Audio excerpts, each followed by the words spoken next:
របៀបចិញ្ចឹមព្រៀបឲ្យបានកូនច្រើនតោះបងប្អូនទាំងអស់គ្នា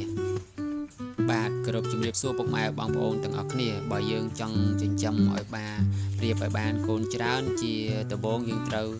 រើសពូជព្រៀបល្អយកមកចិញ្ចឹមបន្ទាប់មករៀបចំផ្ទះរបស់វាបងប្អូនរៀបចំទ្រុងរបស់វាឲ្យបានស្អាតហើយបន្ទាប់មកទៀតគឺការរៀបចំចំណីអាហារហើយបន្តមកទៀតគឺការរៀបចំទឹកបងប្អូនហើយបន្តមកទៀតគឺការរៀបចំបង្កាប់តែប៉ុណ្ណោះ like ដើម្បី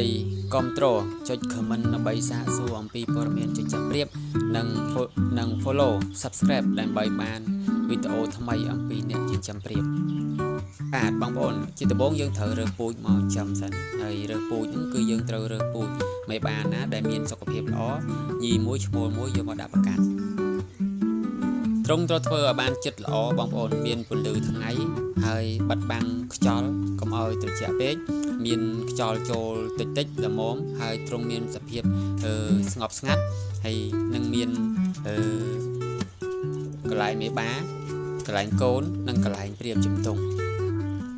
យើងត្រូវរៀបចំចំណីឲ្យបានល្អបងប្អូនចំណីដែលអាចធ្វើឲ្យព្រៀបបានពងល្អនិងបានកូនច្រើនគឺមានពោតស្រូវសណ្តែកស្រូវសាលី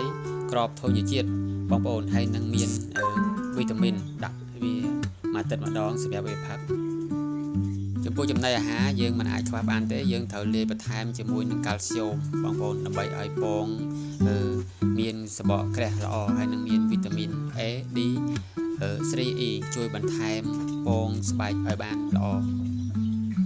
ការរៀបចំទឹកមិនឲ្យខ្វះបានទេបងប្អូនយើងត្រូវរៀបចំទឹកឲ្យបានស្អាត2-3ថ្ងៃដូរម្ដងក្នុងមួយអាទិត្យអីហ្នឹងយើងដូរ2 ដង 3 ដងអីទៅហើយ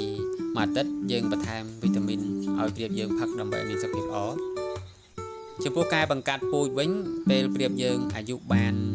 7 ទៅ 8 ខែយើងចាប់ផ្ដើមយកព្រៀបឈ្មោលមួយព្រៀបញីមួយយកមកដាក់បង្កាត់ក្នុងទ្រុងតែមួយបងប្អូនហើយព្រៀបវាពង2វាពងពេលល្ងាចដល់ពេលវាក្រាបបាន18ថ្ងៃវាចាប់ផ្ដើមញាស់កូនការថែរក្សាកូនវិញបងប្អូនពេលណាវាញាស់បាន1ថ្ងៃ2ថ្ងៃយើងត្រូវដូរសបុកវាចេញហើយដាក់សបើងស្ងួតឬមួយកណាត់ថ្មីយើងត្រូវទៅដូរ2ថ្ងៃម្ដង3ថ្ងៃម្ដងអញ្ចឹងព្រោះអីព្រៀបកុំឲ្យវាកខិច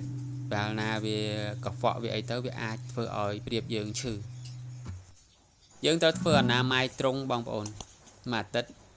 បោះម្ដងឬមួយក៏2អាទិត្យបោះម្ដងតាមតែព្រៀបយើងច្រើនឬក៏តិច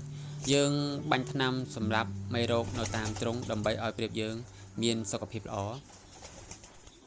ការមើលថែសត្វបើសិនណាឃើញព្រៀបយើងមានសម្បុររោមរួញសម្កុកនៅអែបទ្រុងក្បែរទ្រុងយើងត្រូវចាប់វាបំបែកហើយយើងត្រូវបាញ់អាហារបញ្ចូលនិងដាក់វីតាមីនបន្ថែមដើម្បីព្យាបាលវារ